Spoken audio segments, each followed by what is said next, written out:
భయం భయం అందరిలోనూ ఉంటుంది. అది పశువైనా సరే, పక్షైనా సరే, లేదా మనుషులైనా. వాస్తవానికి ఈ భూమిపై మనుషులందరూ భయంతో పాటుగానే జన్మిస్తూ ఉంటారు. మరి ఆ భయం పట్ల భయం ఎందుకు? ఒకవేళ భయం అనేది చెడుభావం అయితే దాంతో పాటుగా మనం ఎలా జన్మించగలం? వాస్తవంలో భయం అనేది మనం ముందుకు వెళ్ళటానికి ప్రేరేపిస్తూ ఉంటుంది.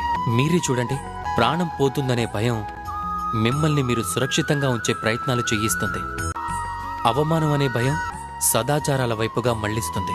ఇష్టమైన వాళ్ళని పోగొట్టుకుంటామనే భయం వారి పట్ల మన బాధ్యతలు నెరవేర్చేలా ప్రేరేపిస్తుందే. కానీ ఈ భయం చెడుగా మారేది ఎప్పుడు అంటే, ఎప్పుడైతే మీపై ఆధిపత్యం చెలాయించాలనే అవకాశం దానికి ఇచ్చినప్పుడు, అందుకోసం ఏ ప్రయత్నాలు చెయ్యనప్పుడు.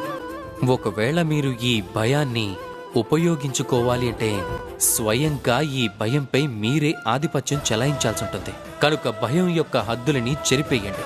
మీ ఆత్మని వదిలేసి పరాయి వాళ్ల ముందు మీ తల వంచకండి.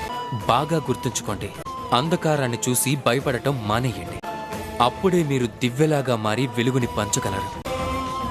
రాధా కృష్ణ.